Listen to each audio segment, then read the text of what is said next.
ठीक है।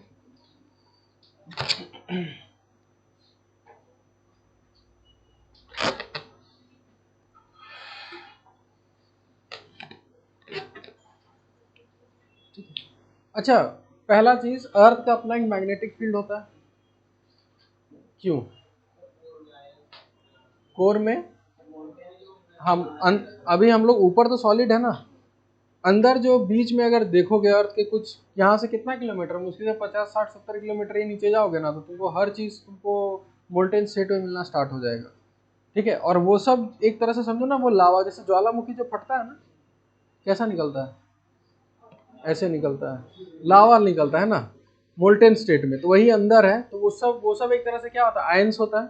आयंस का मतलब चार्ज, और चार्ज जब मूव करता है तो क्या प्रोड्यूस करता है?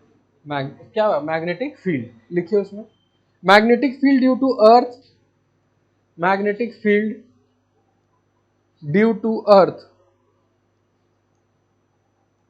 is is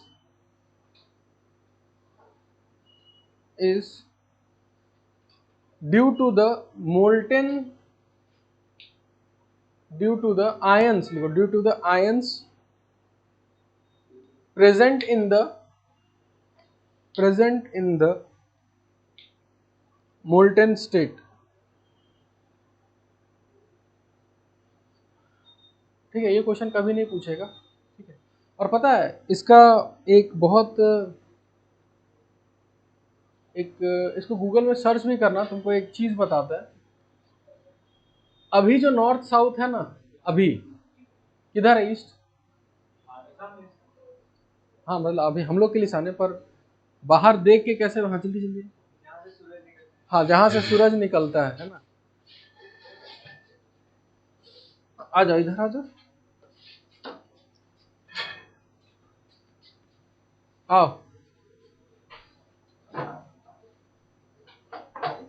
जिधर से सूरज निकलता है उधर ईस्ट, जिधर डूबता है उधर वेस्ट, उसके परपेंडिकुलर नॉर्थ साउथ।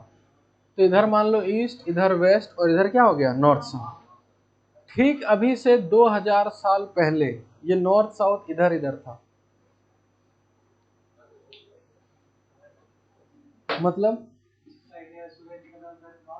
हाँ हाँ, मतलब कि होता क्या है ना, इसके अंदर जो मोल्टेन स्टेट है ना, घूम अर्थ घूम रहा है, तो उसके अंदर भी वो चीज क्या हो रहा है? घूम रहा है।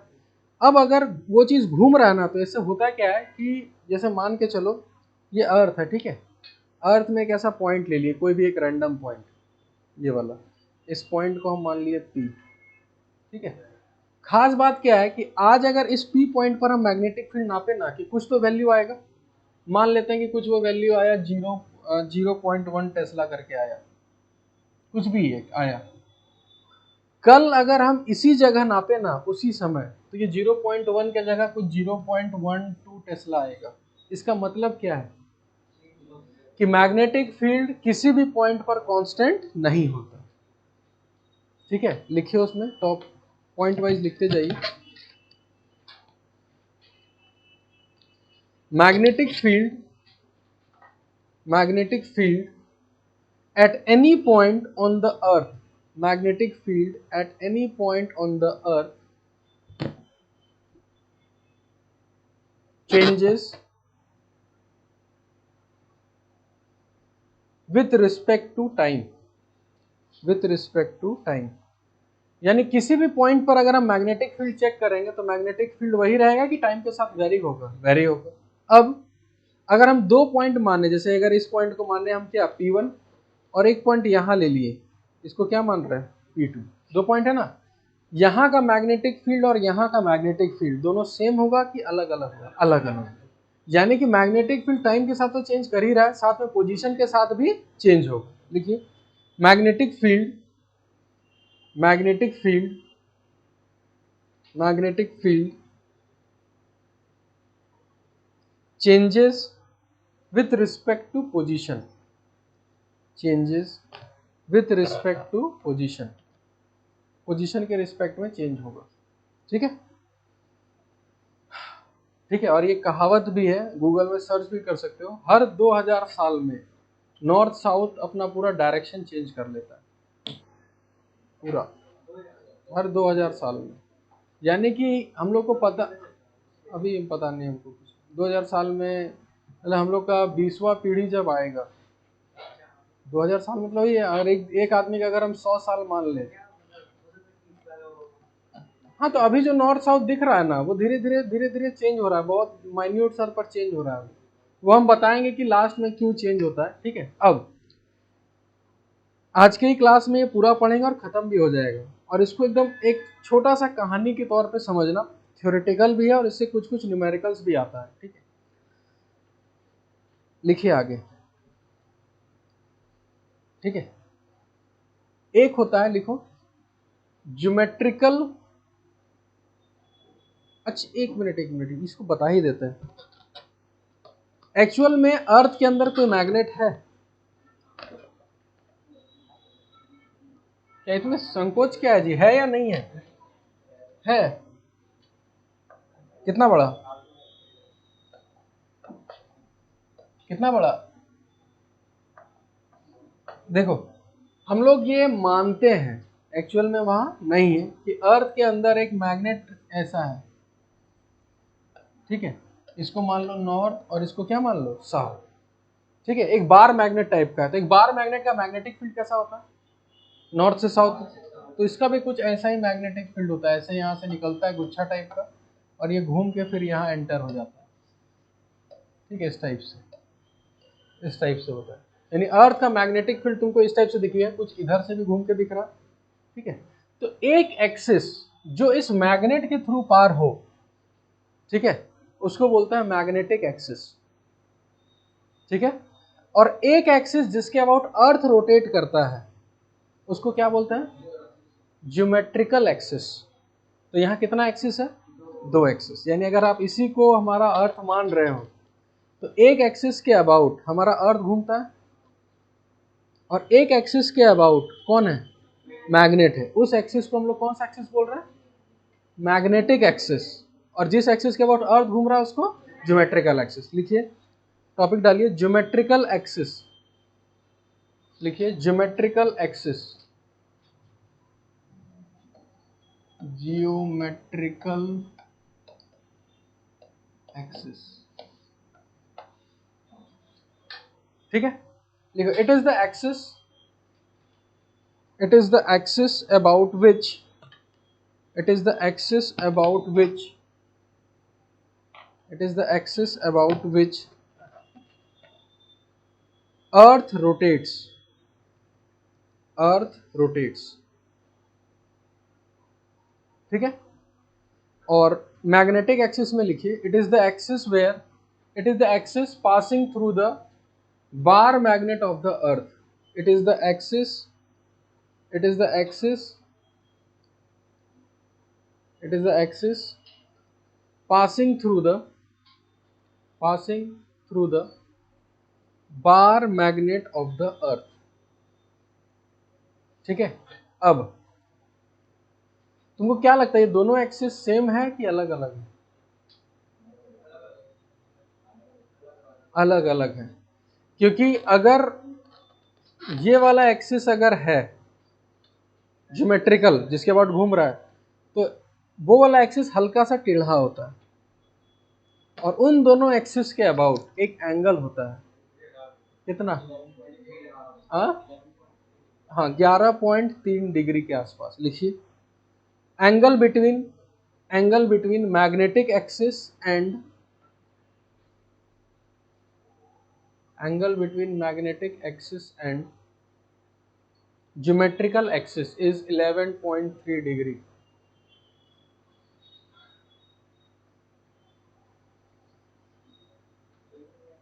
हाँ, 11.3 एनसीईआरटी में यही वैल्यू है शायद। यहां तक याद हो गया? कितना एक्सिस है? 2। एक जिस एक्सिस के अबाउट घूम रहा है, और एक एक्सिस किसके अबाउट? बार मैग्नेट के अबाउट, ठीक है। अब यहाँ पोल है, कौन सा? नॉर्थ पोल और साउथ पोल। कैसे डिफाइन करेंगे?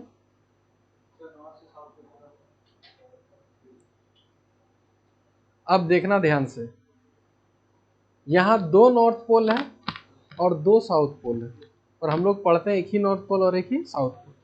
एक नॉर्थ पोल डिफाइंड है ज्योमेट्रिकली और एक नॉर्थ पोल डिफाइंड है मैग्नेटिक। तो जिस एक्सिस के अबाउट अर्थ रोटेट कर रहा है ना, वो एक्सिस अर्थ को कितने जगह कट करेगा? 2 जगह। ठीक है, तो वो 2 पॉइंट है, वो है geometrical north pole and geometrical south pole. और जो मैग्नेटिक एक्सिस है वो भी कितने जगह कट करेगा? 2 बार। तो उसको बोलते हैं मैग्नेटिक नॉर्थ पोल और मैग्नेटिक साउथ पोल। लिखिए, लिखो ज्योमेट्रिकल पोल्स, लिखो ज्योमेट्रिकल पोल्स, लिखो ज्योमेट्रिकल पोल्स।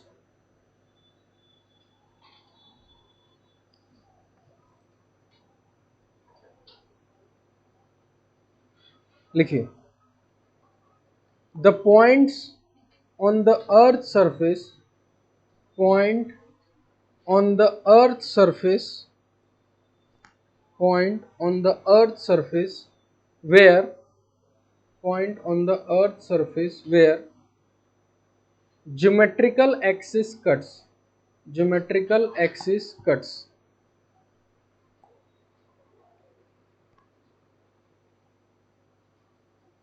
ठीक है, तो मैग्नेटिक पोल्स लिख सकते हो, क्या होगा? वेयर मैग्नेटिक एक्सिस कट, लिख लो, अपने से लिख लो।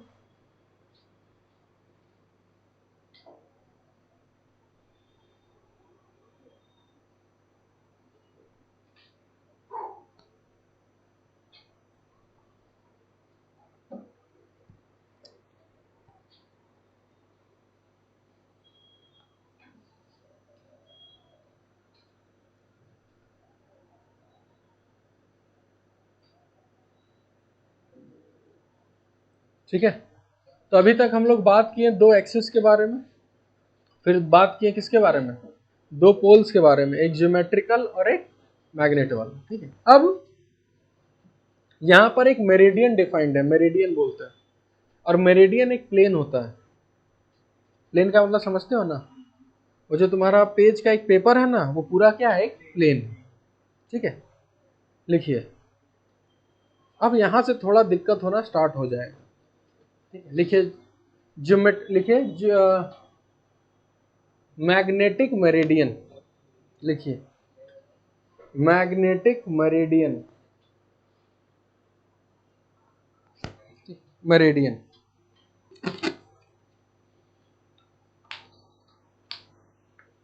देखो, हाँ ध्यान से, हाँ हम यहाँ कुछ मार्क कर दे रहे हैं। ठीक है, इस पॉइंट को बोलते हैं नॉर्थ, और ये नॉर्थ कौन सा है? ज्योमेट्रिकल वाला। ठीक है, और इसके ठीक अपोजिट क्या रहेगा? साउथ। तो इसको मान के चलो कि यही तुम्हारा साउथ है। ठीक है, ये नॉर्थ हो गया और इसके ठीक अपोजिट क्या हो गया? साउथ। तो इसी के अबाउट घूम रहा है। अब जो हमारा मैग्नेट है, मैग्नेटिक एक्सिस, यही है कि थोड़ा सा टिल्टेड है, टिल्टेड। तो एक बार ऐसे बनाते हैं टिल्टेड। ठीक है, तो इसके ठीक बगल में एक और हम पॉइंट बना रहे हैं। ठीक है, इसको बोलते हैं एन डैश, और इसके इधर बोलते हैं एस डैश। ठीक है, देखो ध्यान से, नॉर्थ और साउथ इधर हो गया, और ये वाला एक्सिस थोड़ा इधर है, तो दोनों एक्सिस के बीच कुछ एंगल आ गया। कितना एंगल है?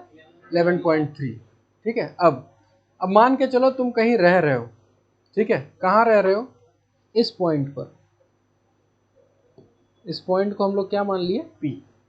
अब इस P पॉइंट पर कौन सा मेरिडियन बोले? मैग्नेटिक मेरिडियन कैसे डिफाइन होगा? ठीक है, तो याद रखना, मैग्नेटिक मेरिडियन एक प्लेन होता है, वो प्लेन को कहाँ कहाँ से पार करना है बता रहे हैं। उस प्लेन में एन डैश होना चाहिए, और कौन होना चाहिए? एस डैश, और वो कहाँ से पार होना चाहिए? पी से। तो एक प्लेन बनाओ मन में, दिमाग मतलब अपने अंदर, कि वो प्लेन ऐसा होगा जो एन डैश, एस डैश और पी से होगा। बताओ तो वो प्लेन कैसा होगा? कुछ ऐसा होगा। तो यही जो प्लेन दिख रहा है ना, इसी प्लेन को कौन सा प्लेन बोलते हैं? Magnetic meridian. तो ये प्लेन हर पॉइंट के लिए ऐसे ही होगा कि अलग अलग पॉइंट के लिए अलग अलग होगा, अलग अलग। ठीक है, जैसे एन डैश एस डैश ऐसे है, तो यहाँ पर है। इसी को अगर हम थोड़ा घुमा दें और हम एक पॉइंट यहाँ पर बोल रहे हैं, तो बताओ एन डैश यहाँ, एस डैश यहाँ और पी यहाँ, बताओ प्लेन कैसा है? सीधा। तो हर पॉइंट के लिए मैग्नेटिक मेरिडियन सेम है कि अलग अलग है? अलग अलग। लिखिए मैग्नेटिक मेरिडियन की definition, it is a plane it is a plane, it is a plane passing through, it is a plane passing through, किसे किसे पास होगा? या तो बोल सकते हो magnetic poles and any point P on the earth surface. देखिए, it is a point P, it is a plane passing through magnetic poles and and and any point on the earth surface, and any point on the earth surface। ठीक है, तो बताओ geometrical meridian क्या लिखोगे? तो geometrical पोल से पार करें और कोई भी point on the earth surface लिखिए।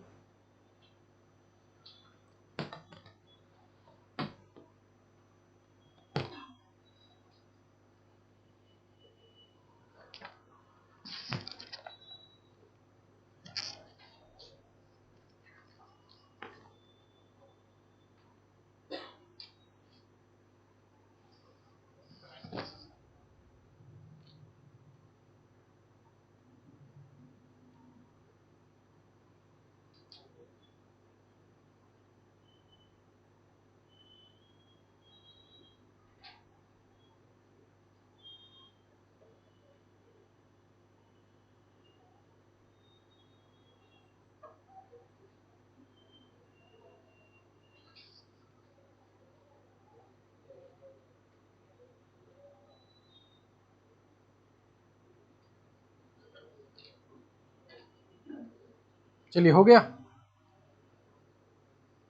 इतना तक समझ गए? अब बताओ यहाँ कितना प्लेन है टोटल? कितना प्लेन है? दो प्लेन है। कौन कौन सा प्लेन? एक मैग्नेटिक मेरिडियन और एक ज्योमेट्रिकल मेरिडियन। ठीक है, अब मान के चलो एक पॉइंट लेते हैं। ठीक है, ये वाला point.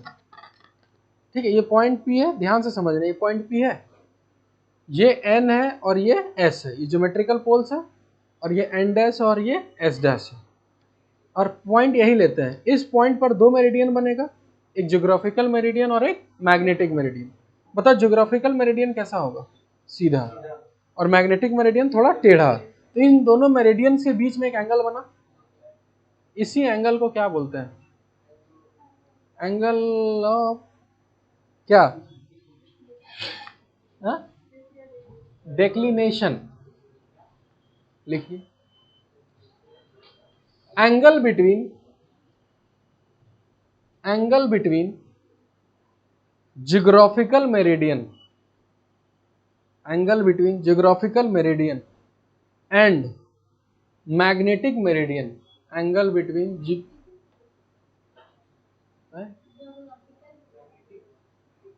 Angle between magnetic meridian and geographical meridian, या magnetic meridian and geographical meridian, दोनों के बीच में। ठीक है, क्या लिखे? Angle between geographical meridian and magnetic meridian is known as magnetic declination, या फिर एंगल ऑफ डेक्लिनेशन, कुछ भी लिख सकते हो। Is known as magnetic declination, DECLINATION, declination, DECLI और नेशन लिख दो। ठीक है, या फिर एंगल ऑफ डेक्लिनेशन। ठीक है, कितना प्लेन बना? दो। उन दोनों प्लेन्स के बीच का ना एंगल क्या बोलता है? मैग्नेटिक डेक्लिनेशन या फिर एंगल ऑफ डेक्लिनेशन। अब मेरे को ये बताओ, हर पी पॉइंट पर, कोई भी पी पॉइंट लेंगे तो वहां पर दो प्लेन हम हमेशा बनाएंगे, और उन दो प्लेन्स के बीच हमेशा एंगल को एंगल ऑफ डेक्लिनेशन बोलेंगे। अब मेरे को बताओ, हर पॉइंट के लिए एंगल ऑफ डेक्लिनेशन सेम होगा कि अलग अलग होगा? फॉर एग्जाम्पल देखो, हम इसलिए यहाँ बहुत सारा पॉइंट्स बना के रखे हैं। ये पी पॉइंट देख रहे हो, एन एन डैश दिख गया, एस एस दिख गया, यानी एन एस ज्योग्राफिकल ऐसा है और एस एस डैश ऐसा है। तो इस पी पॉइंट के लिए ज्योग्राफिकल मेरिडियन और मैग्नेटिक मेरिडियन दोनों के बीच एंगल आया। अब अगर हम एक पी पॉइंट, कहाँ गया, यहां लेते हैं P2 पॉइंट, ये ले लिए। अब इस P2 पॉइंट के लिए देखना ध्यान से, हाँ, ये N एंड एस दिख रहा है और ये S एस डेस दिख रहा है। अब मेरे को बताओ इसका ज्योग्राफिकल मेरिडियन कैसा होगा? सीधा। और इसका मैग्नेटिक मेरिडियन वो भी सीधा होगा। समझ में आया क्या किए हम? अगर हम इसको ऐसे रखें तो N एंड एस इधर है, एंड एस एस डेस इधर है, लेकिन अगर हम इसको ऐसे टिल्ट कर दिए तो N S इधर है और एंड एस और एस डेस इधर है और पॉइंट यहीं पर है, तो मैग्नेटिक मेरिडियन भी ऐसा होगा और ज्योमेट्रिकल मेरिडियन भी ऐसा होगा। तो एंगल कितना आ रहा है दोनों के बीच में? 0। यानी हर अलग अलग पॉइंट के लिए जो मेरिडियंस बनेगा वो दोनों मेरिडियंस के बीच एंगल सेम रहेगा कि वेरी करेगा? वेरी करेगा। लिखिए नोट में, angle of declination varies with point two point.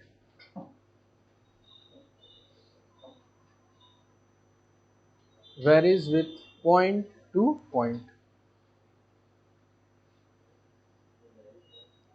varies with point to point। ठीक है, यहां तक समझ में आया? एक बार रिवाइज मार लो, भूल जाओगे। फटाक से स्टार्टिंग से जल्दी जल्दी पढ़ो क्या क्या लिखे।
अब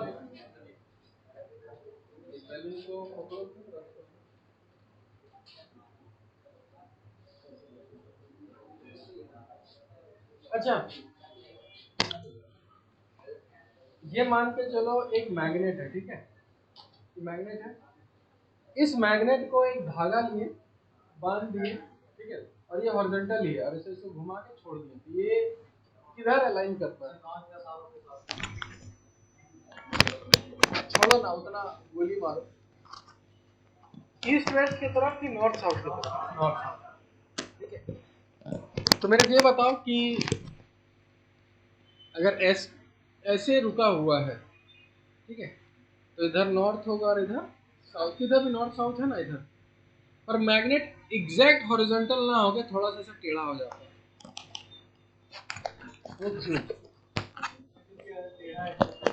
हाय हाय इधर क्या क्या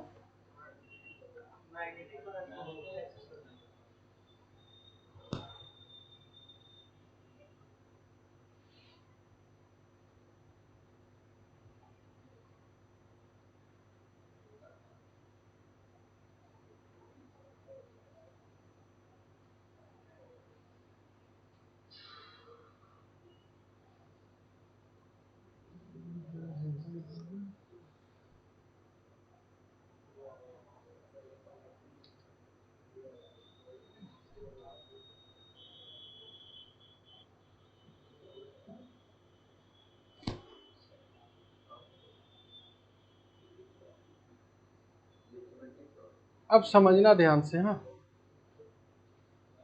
देखो, इससे थोड़ा समझ में आएगा बढ़िया से। देखो, अगर मान के चलो कि हमेशा मैग्नेट ना किधर अलाइन होता है, towards the magnetic field. Note में एक पॉइंट लिखिए। हम लोग को ऐसा लगता है कि नॉर्थ साउथ की तरफ होता है, पर वो हमेशा किधर अलाइन करता है, टुवर्ड्स द मैग्नेटिक फील्ड। लिखिए, जैसे डायपोल हमेशा किधर अलाइन होता था, इलेक्ट्रिक फील्ड की तरफ, उसी तरह लिखो, a magnet always align along the magnetic field, always align along the magnetic field.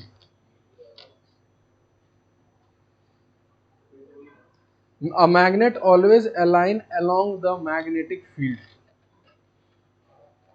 ठीक है, अब समझना ध्यान से। हाँ, कि जब हम मैग्नेट को रखेंगे, ठीक है, तो वो घूम फिर के मैग्नेटिक फील्ड की तरफ रहेगा। अब मान के चलो बहुत सारा आदमी लेते हैं, ठीक है, एक आदमी था जो यहां पर रहता था इस पॉइंट पर, ठीक है, वो एक मैग्नेट को अलाइन किया, तो उसका मैग्नेट मैग्नेटिक फील्ड की तरफ अलाइन रहेगा, कुछ ऐसा।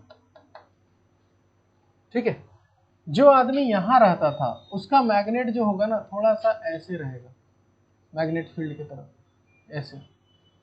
ठीक है, अब बताओ, जो आदमी यहां रह रहा है, कहां पर, इसको क्या बोलेंगे, लिखा भी है, देख के तो बता दो, मैग्नेटिक नॉर्थ पोल। जो आदमी यहां रहता होगा, पता उसका मैग्नेट कैसा रहता होगा,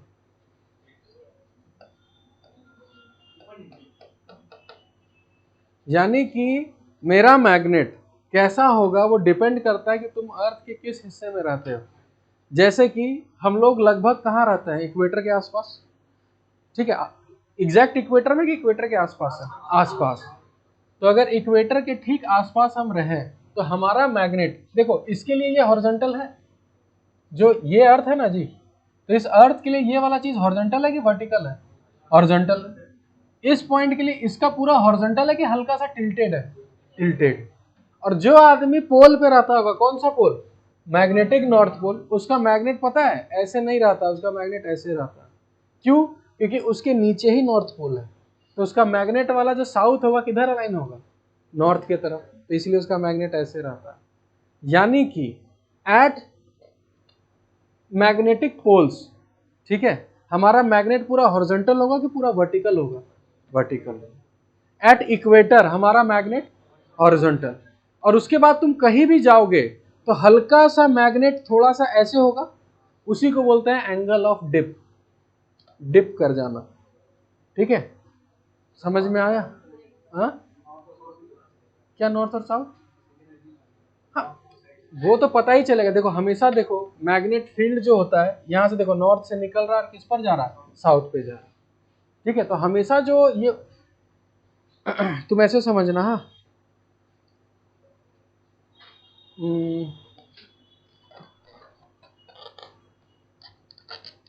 ये एन डैश है और ये एस डैश है। ठीक है, यहीं पे रहेंगे, तो जैसे ये साउथ है तो मेरा साउथ एकदम एग्जैक्ट ऐसे होगा। अब समझना ध्यान से, अगर हम यहाँ रह रहे हैं तो हमारा जो साउथ वाला है वो एन डैश की ओर अट्रैक्ट हैगा, तो ये हॉरिजॉन्टल से थोड़ा टिल्ट हुआ कि नहीं हुआ, ये एन डैश है ना जी, और ये मैग्नेट का कौन सा है, साउथ। तो अगर हम यहाँ पर रहेंगे तो मेरा मैग्नेट एग्जैक्टली ऐसे हुआ। अगर हल्का सा हम इधर रहेंगे तो एस डैश ऐसे होगा, हल्का सा ऐसे ऐसे होगा।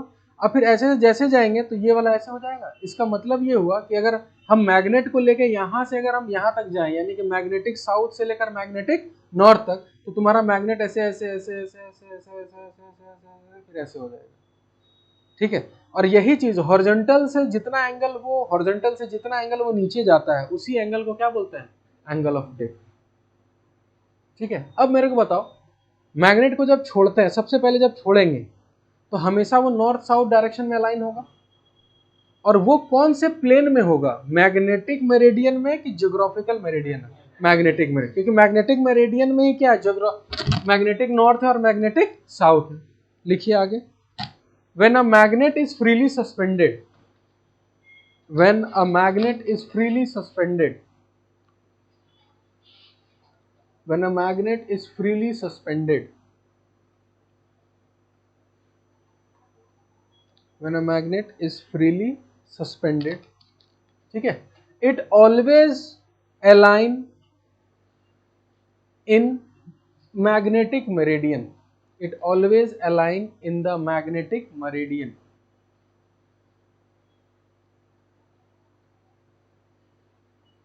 ठीक है, क्योंकि मैग्नेटिक मेरिडियन की और उसके पास क्या ऐसा मजबूरी है कि मैग्नेटिक मेरिडियन में ही रहेगा? क्योंकि उसी मेरिडियन में नॉर्थ है और साउथ है। और कौन सा north? Magnetic north.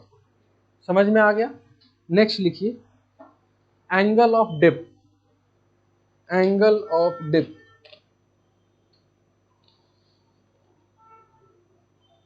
Angle of dip. हम हिंदी से बता रहे हैं, इसको पहले समझ ले फिर लिख लेना। ठीक है, जब भी कोई एक मैग्नेट को हम फ्रीली सस्पेंड करते हैं, ठीक है, वो freely suspended magnet magnetic meridian में रहेगा, और मैग्नेटिक मेरिडियन में हॉरिजॉन्टल के साथ जो एंगल बनाएगा, उसी एंगल को क्या बोलते हैं? Angle of dip. ठीक है, इंग्लिश में लिखिए इसको,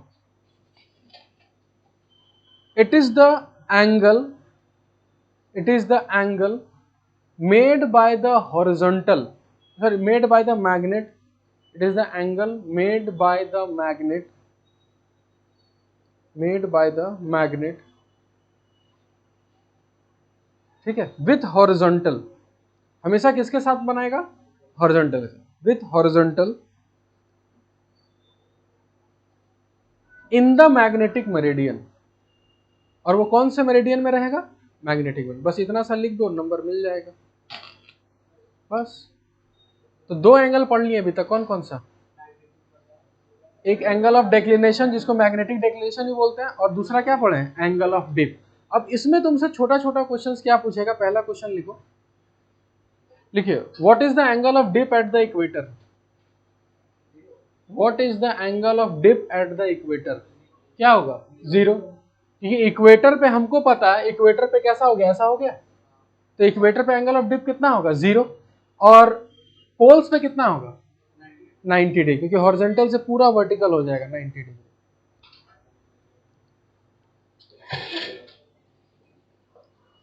ठीक है, इक्वेटर पे 0 डिग्री और पोल्स पे कितना होगा? 90 डिग्री।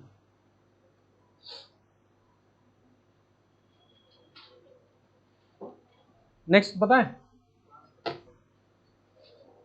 अगर तुमसे ये कोई पूछे कि अगर हम पोल से इक्वेटर की ओर जाएंगे तो मेरा एंगल ऑफ डिप बढ़ेगा कि घटेगा? अगर हम पोल से इक्वेटर की ओर जा रहे हैं तो मेरा एंगल ऑफ डिप बढ़ेगा कि घटेगा? घटेगा। ठीक है, क्योंकि पोल पे 90 होता है और इक्वेटर पे 0 होता है। लिख लो इसको, when we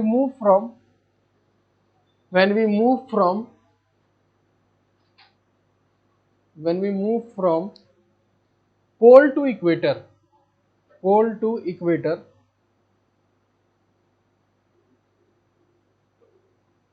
ठीक है, angle of dip decreases, angle of dip decreases.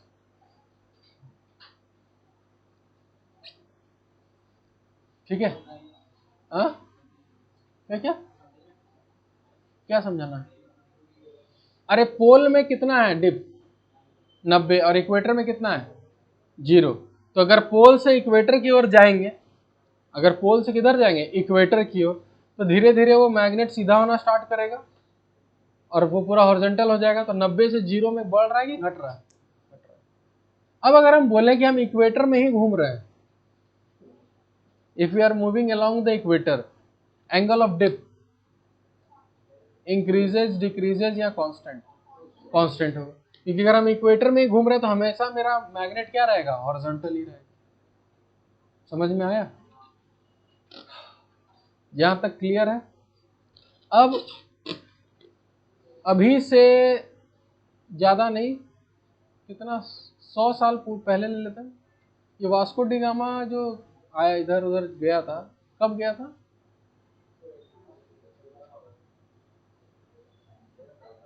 Trip पे निकला था ना जी वो। हाँ, तो वो कहाँ कहाँ गया था? इंडिया का खोज कौन किया था? अच्छा, वास्को डी गामा किया क्या था यार? तो ये हम भूल गए सब। हाँ, अरे यार इतना, हाँ डिस्कवर किया था। किस, क्या डिस्कवर किया था? अर्थ राउंड है, पक्का? चलो कोई भी डिस्कवर किया हो। देखो इधर देखो, पहले के जमाने में जब गूगल मैप्स नहीं हुआ करता था और हमको आ, कहीं अमेरिका से इंडिया आना होता था या इंडिया से कहीं जाना होता था वाया सी रूट, तो समुद्र में कभी भी जाओगे, बीच में जाओगे तो चारों तरफ पानी दिखेगा, तो आपको ईस्ट वेस्ट नॉर्थ साउथ दिखना बंद हो जाएगा। रेगिस्तान में यही होता है, कुछ दूर आदमी जाने के बाद जब चारों तरफ रेगिस्तान दिखता है तो उसको भूल जाता है कि हम आए किधर से और जाना किधर है। ठीक है, अब अभी तो गूगल मैप्स आ गया तो पता चल जाता है किधर से होकर किधर जाना है, पर जिस समय गूगल मैप नहीं हुआ करता था तो एक सेलर को कैसे पता चलता था कि हमको इसी डायरेक्शन में जाना और इधर ही जाना, और एग्जैक्ट पहुंच भी जाता था? हाँ, क्या पोल्स? अच्छा, तो दिन में तारा, अच्छा जब दिन में जाना होता था? नहीं भाई रुक जाओ, रात में दिखेगा तारा तभी जाए।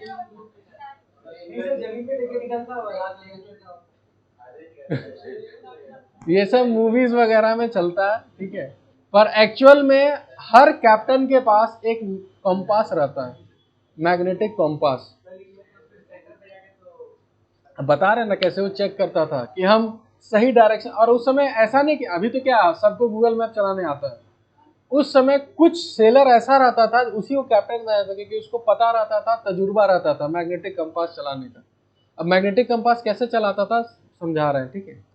सबसे पहले उस मैग्नेटिक कंपास को ना, अच्छा मैग्नेटिक कंपास के अंदर रहता क्या है? एक मैग्नेट रहता है सिंपल सा, जिसमें नॉर्थ साउथ रहता है। उस मैग्नेटिक कंपास को पहले हॉरिजॉन्टल रखता है, उस हॉरिजॉन्टल में मैग्नेट ऐसे घूमा, सिर्फ हॉरिजॉन्टली घूम सकता है वो पॉइंट, उससे ये पता चलता था कि नॉर्थ इधर है या साउथ इधर है, पता चल जाता था। जैसे कि अगर हम अमेरिका में है, समझना ध्यान से, और हमको इंडिया आना है वाया सी, हमको किस डायरेक्शन में जाना होगा? नॉर्थ साउथ की ईस्ट वेस्ट? ग्लोब देखे हो ना? क्या होगा तुम लोग का? छोड़ो हटाओ, श्रीलंका देखे हो? हाँ, मैप में देखे होगे। तो श्रीलंका से हमको इंडिया आना है, ठीक है, तो हमको ईस्ट वेस्ट में जाना होगा कि नॉर्थ साउथ में? नॉर्थ साउथ, चलिए इतना पता है बहुत। तो अब अगर हम श्रीलंका से बोट लेके निकले और हमको एग्जैक्ट पता है हमको जाना किधर है, नॉर्थ में, तो वो रहेगा, तो नॉर्थ दिखाते रहेगा और हम चलते जाएंगे नॉर्थ की तरफ, पहुंच गए, सिंपल सा कहानी। अब अगर मान के चलो, ठीक है, कि अब छोटे जगह में तुरंत पता चलिए नॉर्थ साउथ, अब अगर हमको श्रीलंका से निकलना है और वहां से हमको ईस्ट वेस्ट डायरेक्शन में जाना है, ठीक है, और ईस्ट वेस्ट नहीं, जैसे ऐसे समझो कि ईस्ट वेस्ट नॉर्थ साउथ, ठीक है, अगर हमको जाना है मैग्नेटिक नॉर्थ से, समझो ना, यहाँ हमको सबसे नीचे कौन है जी? ग्रीनलैंड कहाँ पर है?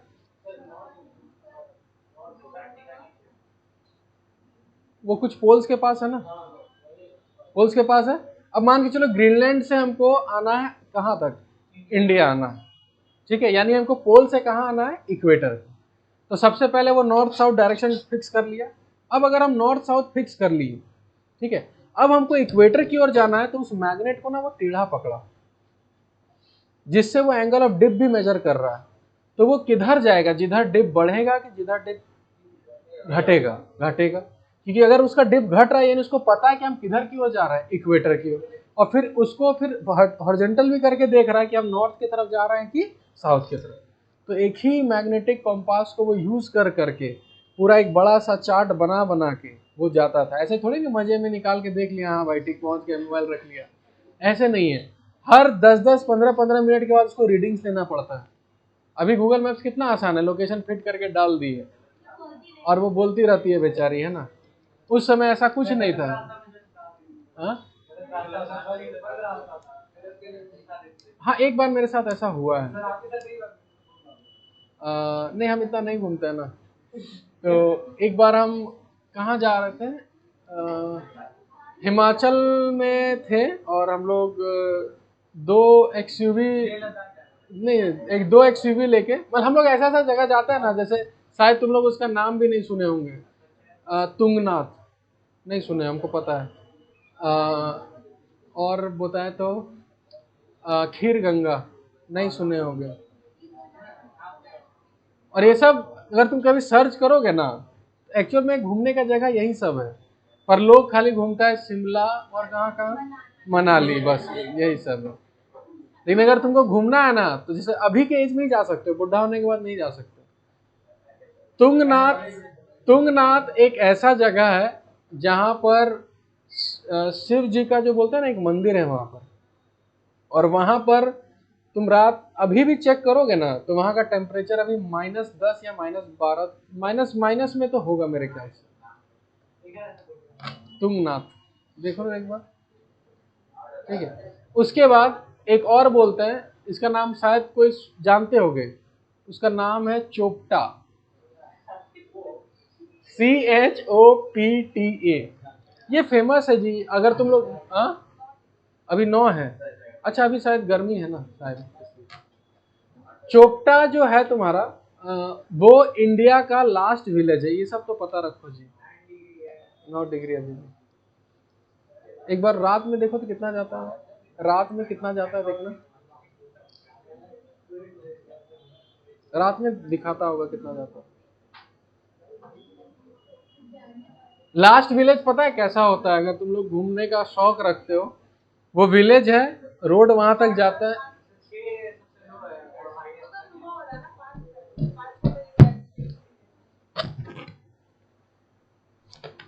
हम लोग जब गए थे ना, हम लोग गए थे दिसंबर के महीने में।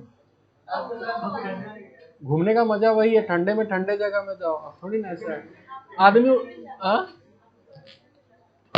नहीं, कॉलेज जाने के बाद परमिशन नहीं लेना पड़ता, कि घर वाले को जैसे हम लोग जब घूमने जाते थे ना, तो घर वाले को लगता था कि कॉलेज में पढ़ रहा है, पर हम लोग आधा समय घूमते रहते थे। चलिए, कहाँ थे हम लोग? नहीं नहीं नहीं, कुछ डिस्कस कर रहे थे, मैग्नेटिक कंपास डिस्कस कर रहे थे, यानी पहले जमाने में ऐसे ही चलते थे, ठीक है। कहाँ तक बता दिए? अच्छा, एंगल ऑफ डिप बता दिए ना। चलिए,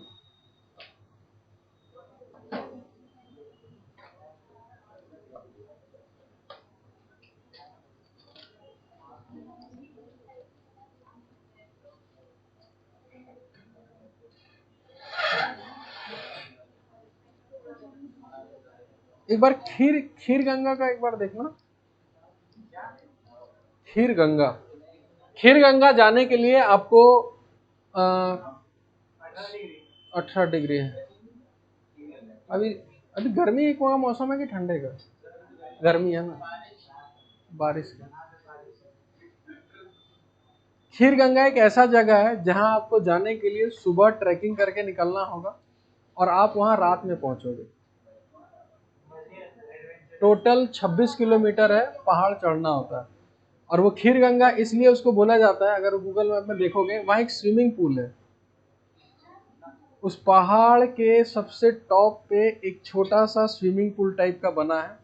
उस स्विमिंग पूल में बाहर जब हम लोग गए थे, बाहर का टेम्परेचर -10 डिग्री सेल्सियस, और पानी के अंदर गर्म पानी रहता था। तो वहां पर हम लोग जाते थे, और क्या बोलते हैं, और वहां पता है पानी उसको खीर गंगा क्यों बोलते हैं? वो पानी पूरा उसमें white white white white white रहता है, वो पूरा खीर टाइप का लगता है। और उसी में हम लोग जाते हैं। हाँ, एक्चुअल में उसमें लॉजिक क्या है पता है? एक्चुअल में ये स्प्रिंग वाटर सुने हो ना, गर्म पानी निकलता है, तो एक्चुअल में वहां पर एक छोटा सा ज्वालामुखी टाइप का होता है, तो वो जब निकलता है ना और वो पानी के साथ जब रिएक्ट करता है तो व्हाइट व्हाइट कलर का हो जाता है। तो नाम बस खीर गंगा रख दिए और कुछ नहीं। तो ये सब जगह घूम सकते हो। किसी को घूमना होगा तो हमसे कंसल्ट करना है ना। नहीं नहीं, हम नहीं जाएंगे, मतलब हम बता रहे हैं। हाँ, नहीं नहीं, पैकेज वैकेज का नहीं, हम ये बता रहे हैं अगर घूमने का असली आनंद लेना है तो आप इधर जा सकते हो, हिमाचल, मतलब हिमाचल, उत्तराखंड, ये सब पूरा अच्छे से। बाकी हम लोग को उधर ही मजा लगा। बाकी राजस्थान तरफ जाओगे ना तो खाली किला विला देखोगे और कुछ मजा नहीं है उसमें। साउथ साइड जाने का ट्राई भी मत करना, जल के आ जाओगे उधर से।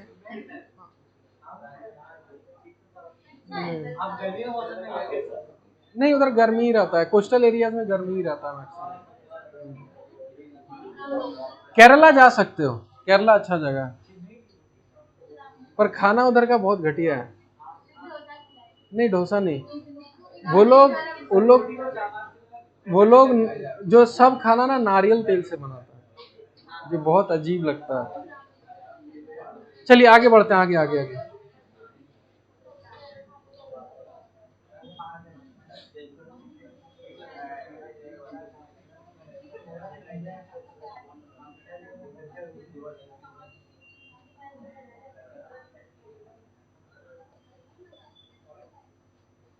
अच्छा, ये हम क्या बनाए ना, पहले इसका आइडिया दे देते हैं हम। इधर देखो, इधर मान के चलो हम अर्थ के किसी भी एक पॉइंट पे है, कोई भी एक पॉइंट पर है ना, उस पॉइंट पे याद है कितना प्लेन बना था? 2 प्लेन। वही समझो, अगर इस कॉपी को ऐसे हम ऐसे कर दें तो एक पी पॉइंट ये वाला पॉइंट है, ठीक है, यहाँ ये पी पॉइंट है। इसी पी पॉइंट से एक इसको मानो कि ये एक प्लेन है और इसको मानो ये एक प्लेन है, और दोनों के बीच एक एंगल होता था, उस एंगल को क्या बोलते थे? Angle of declination. वही चीज, कुछ वही चीज देखो एनसीईआरटी में गिवन है, ये चीज आपको कभी समझ में नहीं आएगा जिंदगी में। ये वाला जो चीज है ना, ये बहुत सारा बॉक्स बनाया, उधर उधर लाइन बनाया, कुछ समझ में नहीं आएगा। इसी चीज को हम एक सिंपल मेथड से समझाने का ट्राई कर रहे हैं। वो जो 2 कॉपी दिखा है ना ऐसे वाला, तो एक वाला जो प्लेन है वो कौन सा प्लेन है? जियोग्राफिकल। और दूसरा कौन सा है? मैग्नेटिक। तो हम क्या कर रहे हैं, समझना ध्यान से। हाँ, इस वाले प्लेन को, ये जो तुम्हारा है, इसको हम बोल रहे हैं जियोग्राफिकल मेरिडियन, और ये वाला जो प्लेन है इसको क्या बोल रहे हैं? Magnetic meridian. तो अब मेरे को बताओ कि जो हम मैग्नेट सस्पेंड किए थे, वो मैग्नेट जियोग्राफिकल मेरिडियन की तरफ होगा कि मैग्नेटिक मेरिडियन? मैग्नेटिक मेरिडियन की तरफ। और वो मैग्नेट मैग्नेटिक मेरिडियन में एग्जैक्ट हॉरिजॉन्टल होगा कि हल्का सा डिप करेगा? डिप करेगा। तो बस वही चीज हम यहाँ बनाए हैं, ये वाला लाइन। इस एंगल को डेल्टा से डिनोट करते हैं, इसको बोलते हैं एंगल ऑफ डिप।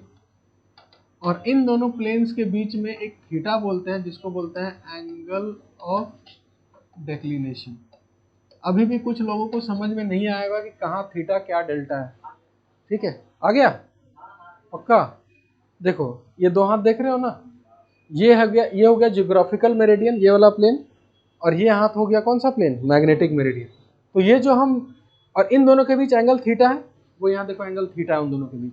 अब हम जो मैग्नेट सस्पेंड करेंगे ये वाला, वो इसमें होगा कि इधर होगा? इधर होगा। और इधर में पूरा हॉरिजॉन्टल होगा कि हल्का सा टिल्टेड होगा? टिल्टेड। तो यही टिल्टेड ये वाला जो एंगल है, इसी को हम क्या बोल रहे हैं? डेल्टा। और इसी डेल्टा को क्या बोल रहे हैं? Angle of dip. पहले इसको बनाइए। अच्छा, इधर अगर वो किया तो बोल सकते हैं मैग्नेट उधर ही अलाइन होता है जिधर मैग्नेटिक फील्ड होता है। तो यही हो गया मैग्नेटिक फील्ड बी। और इसको लिखो अर्थ मैग्नेटिक फील्ड।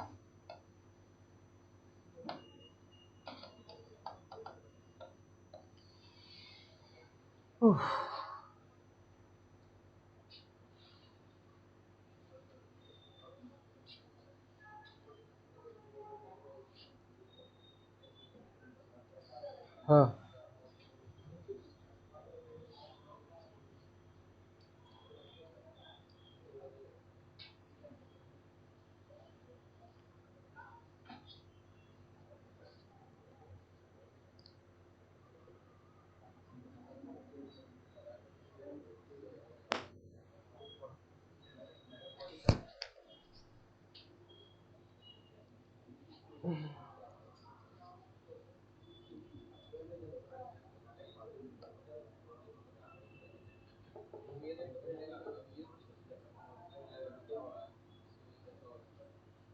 इस तस्वीर को दिमाग में छापो है ना बढ़िया से, कि वो दो चीज क्या है, एंगल और इसके नीचे है डेल्टा।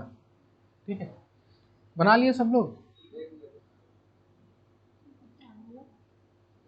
कौन सा? Angle of declination.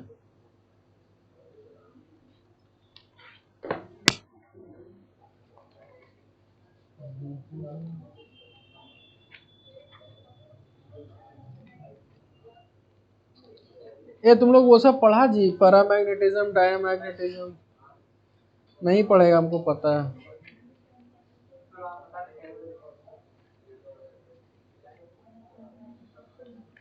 हाँ जी, लिख लिए। अब समझना, इधर इधर तुरंत पता चलना। मान के चलो ये मैग्नेटिक मेरिडियन है, ठीक है, और मैग्नेट यहां से हल्का सा डिप किया, ये कितना है, डेल्टा। इसका बस दो कंपोनेंट कर देना है, एक हॉरिजॉन्टल के तरफ और एक वर्टिकल के तरफ। तो जो हॉरिजॉन्टल कंपोनेंट है उसको बोलेंगे बी कॉस डेल्टा, और जो हॉरिजॉन्टल होगा वो बी साइन डेल्टा। तो जो हॉरिजॉन्टल कंपोनेंट है उसी को बोलते हैं horizontal component of earth magnetic field. लिखिए, ड्रॉ करिए, इसी में ड्रॉ करिए। एक इधर ड्रॉ करना बी एच, जिसको बोलेंगे बी कॉस डेल्टा, और इधर वर्टिकल वाला B V, B sine delta. समझ में आया ना ये वाला इधर क्यों बनाए? ठीक है ना, तो इधर हो गया बी कॉस डेल्टा, इधर हो गया बी साइन डेल्टा। इसी को बोलते हैं अर्थ हॉरिजॉन्टल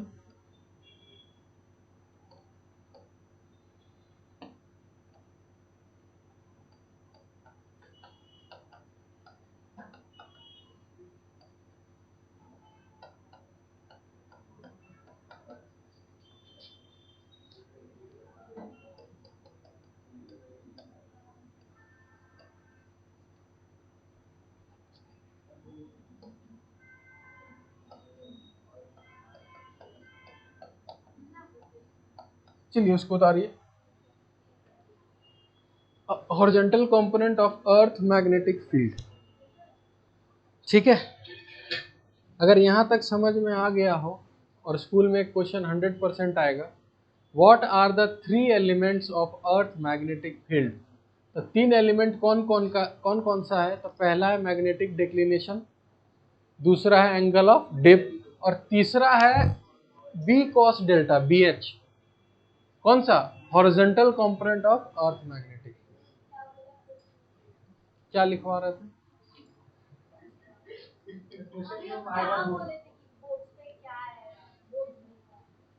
हम बोले थे स्कूल में क्या आएगा। हाँ लिखिए, इसको इसको पहले नोट डाउन कर लो।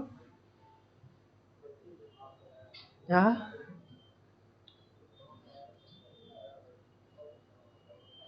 तुम लोग के एज में हम लोग बच्चा थे। हाँ, हम हाँ तो बुढ़ा गए हम लोग। हाँ, पता है, उस समय हम लोग के टीचर ऐसा बोलते थे ना, तो हम लोग ये सब बोल भी नहीं पाते थे, कि हम लोग को पता ही नहीं रहता था।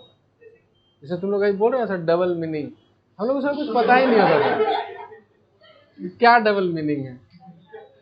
हाँ हाँ,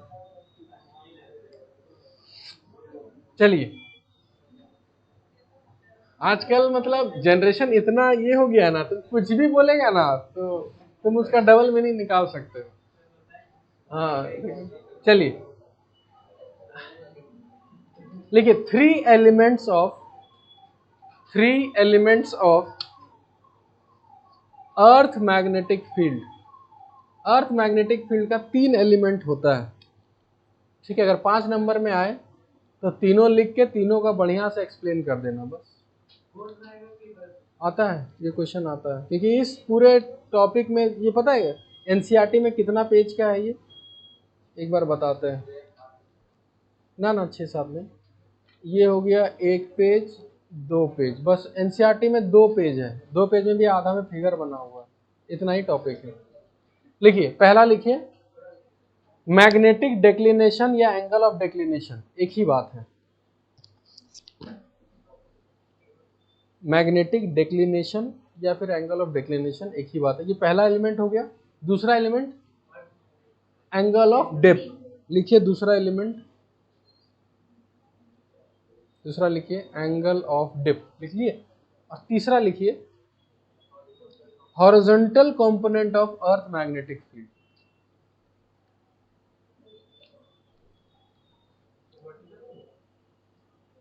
एलिमेंट तीन ही आदमी को बना है, हॉरिजॉन्टल वाले, वर्टिकल को छोड़ देना।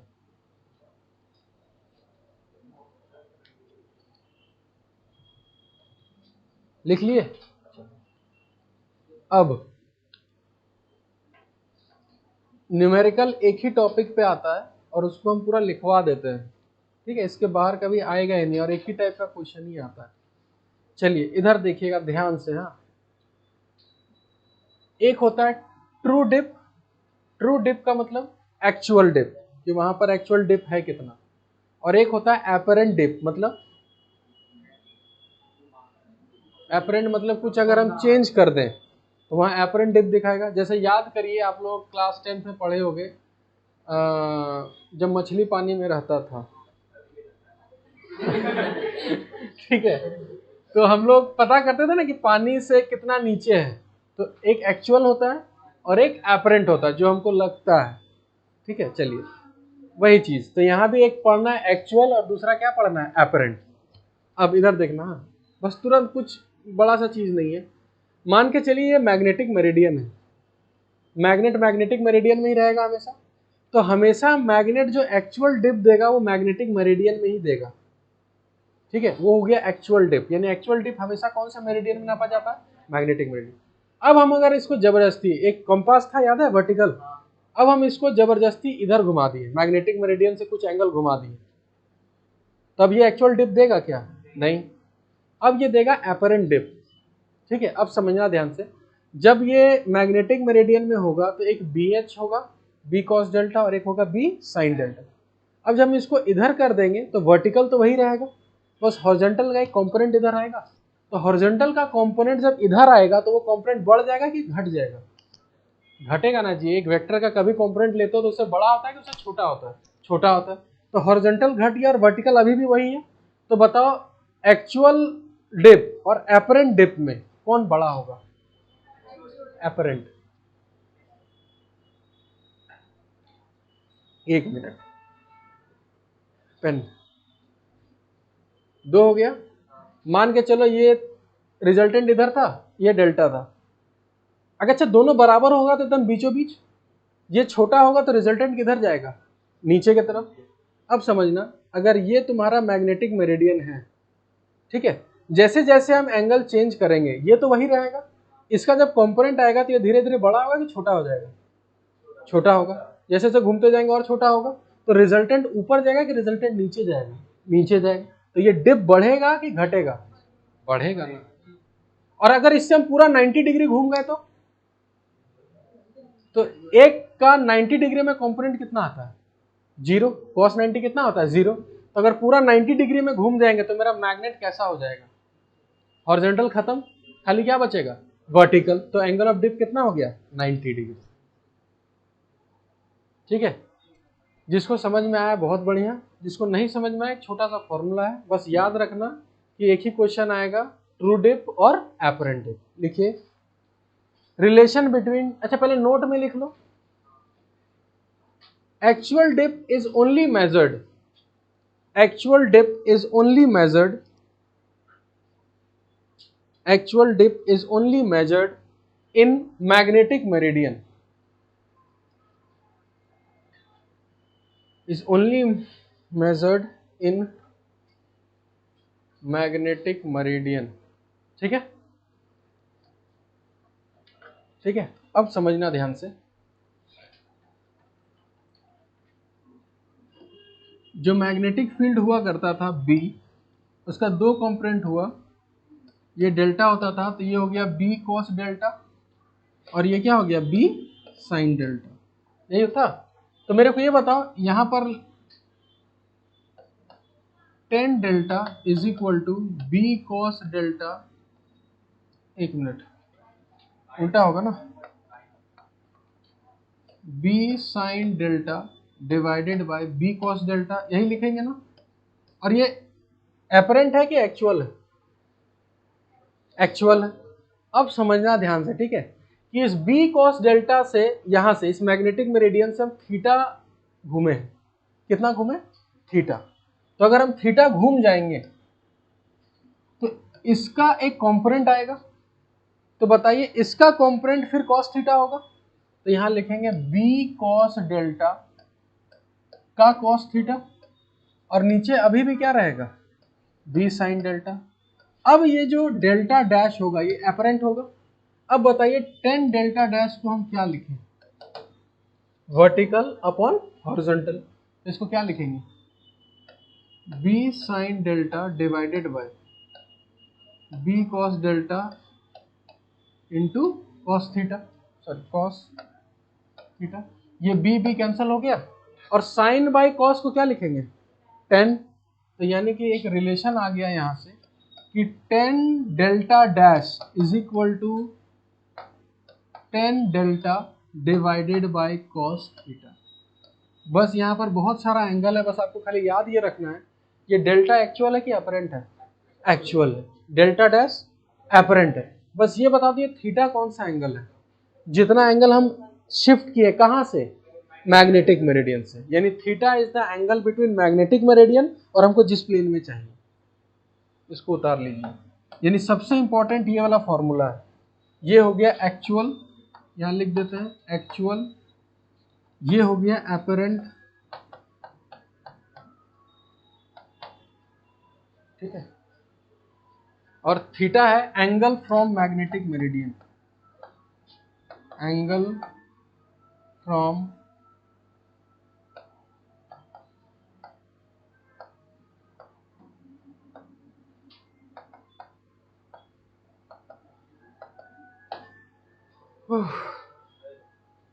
हाँ ये वाला, हाँ काहे लिखे? क्योंकि इसका अगर हमको फिर थीटा में कंपोनेंट लेना होगा, जैसे कि ए का थीटा में कंपोनेंट ए कॉस थीटा होता, तो इसका फिर कंपोनेंट क्या होगा? इसका कॉस थीटा, तो इसलिए लिखे इसका कॉस थीटा। इसका कैसे होगा जी? इसको घुमा रहा है ना, वर्टिकल तो वही का वही है ना, वर्टिकल को कहाँ घुमा रहा है?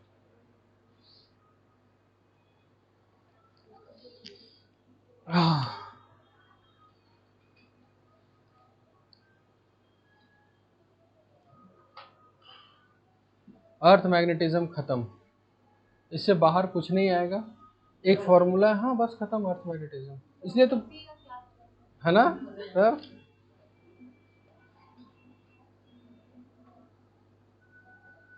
बस एक क्वेश्चन दे देते हैं एनसीईआरटी का ही, आपको समझ में आ जाएगा किस टाइप का आता है।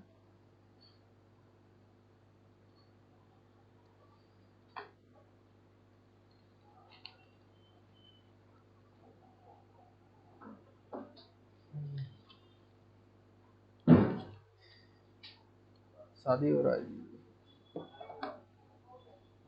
हो गया, उतार लिए। हाँ इसी शब्दों में है, समझी? रिवाइज करना घर जाकर। रॉकेटरी देखा जी मूवी? रॉकेटरी जो बढ़िया मूवी है सब तो देखते नहीं है।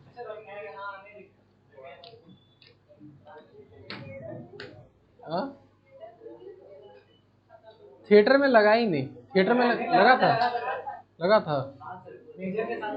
अच्छा वही सब देखो। हाँ वो मूवी देखोगे ना तो तुमको लगेगा कि हम लोग का साइंटिस्ट कितना स्ट्रगल किया, कितना। हाँ नहीं, जैसे हमको वो सब मूवीज अच्छा लगता था, इसलिए हम खुद का, जैसे कल हम थोड़ा फ्री थे रात में तो देखने के लिए सोचे, तो वो वूट में था, ओटीटी प्लेटफॉर्म होता है ना वूट, हाँ सब्सक्रिप्शन नहीं था, तो कल व्हाट्सएप पे हम मांगे सबसे, तो एक भला आदमी दे दिया, है ना। क्या? हाँ ले लेंगे, कोई दिक्कत नहीं, बहुत अच्छा है। पर क्या क्या देख रहे हैं? नहीं, बहुत अच्छा है। इससे देखो, ये सब मूवीज देखने से ना तुमको थोड़ा लगेगा अंदर से कि फिजिक्स नहीं, कि लिटरली अगर उस कहानी से ये पता चलेगा कि एक साइंटिस्ट, मतलब उसका थीम क्या है पता है पूरा मूवी का, कि एक साइंटिस्ट था, है ना, वो उसके पास एक ऑफर था कि वो नासा में जाके काम कर सकता है, ठीक है, और अच्छा खासा पैसा कौड़ी, गाड़ी बंगला सब मिल रहा था। और यहाँ पर उल्टा, जब स्टार्टिंग का इसरो था तो वहाँ पर ऐसा था कि पैसा नहीं था कि कुछ एक्सपेरिमेंट भी कर पाए। ये मतलब डिफरेंस था। फिर भी वो इंडिया में ही रहा। यहाँ रिसोर्सेस नहीं था कि हम जाके बाहर, मतलब यहाँ रिसोर्सेस इतना नहीं था कि एक रॉकेट को हम टेस्ट भी कर पाए या रॉकेट बना भी पाए। तो ये फॉरेन के यूनिवर्सिटी में अप्लाई किया, उसको फ्री का सब कुछ मिला, मिलता है ना स्कॉलरशिप, तो फ्री का स्कॉलरशिप मिला, वो गया। फिर 3 साल का कोर्स था। वो टाइम बचाने के लिए एक प्रोफेसर के यहाँ रुक के उसके घर में ही 3 साल का कोर्स 10 महीने में खत्म कर लिया। हाँ, और फिर वो उससे करके वापस आ गया, ठीक है। उसके बाद जब इसको पता चला कि यहाँ कुछ है ही नहीं, पैसा कौड़ी कुछ नहीं है, वापस, पता है वो फॉरेन से, तुम विश्वास कर सकते हो, अगर हम तुमको बोलें कि कहीं से 1 लाख रुपया मांग के ले आओ अभी के डेट में, वो नामुमकिन ही है। वो पता है फॉरेन जाके 400 मिलियन का एक रॉकेट का जो होता है ना, वो पता नहीं, उसको इन्फ्लुएंस करके वो वहां से लेके आ गया। कहाँ से? रसिया से लाया था। रसिया नहीं, फ्रांस से लाया था। नहीं नहीं, वो फ्रांस से लाया था उस समय, ठीक है, फ्रांस से लेके आ गया, पूरा उसका सेटअप ही उठा के ले आया। फिर जब ये लोग बनाया ना, तो इस गवर्नमेंट पास किया 1 करोड़ का प्रोजेक्ट, कि हम 1 ही करोड़ है, जो करना है करो। वो इतना ब्रिलियंट था, उस प्रोजेक्ट को वो 60 लाख में ही बना दिया, उस रॉकेट को। 1 करोड़ गया 60 लाख में। लेकिन उस रॉकेट को जो टेस्ट करना था ना, उसका टेस्टिंग का कॉस्ट था 100 करोड़। मतलब वो जहाँ टेस्ट होता है कि रॉकेट वाकई में काम करेगा कि नहीं करेगा, उस टेस्टिंग का जो पूरा यूनिट है उसका दाम ही 100 करोड़ था।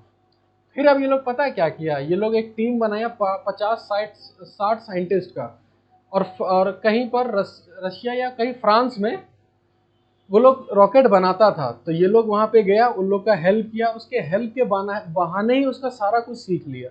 ये लोग ऐसे ऐसे करता है, ऐसे ऐसे बनाता है। ये फ्रेंच फ्रेंच फ्रेंच वो लोग फ्रेंच लैंग्वेज सीखा पहले, सोचो कितना डेडिकेटेड था उस समय। पहले सारा साइंटिस्ट फ्रेंच सीखा, फ्रेंच सीख के उसके कंट्री में गया, और कंट्री में उसके जाके उसके लैब में सारा कुछ सीख के फिर वो वापस आया। उस बीच पता है एक साइंटिस्ट था, उसका एक बेटा मर गया था उसी बीच।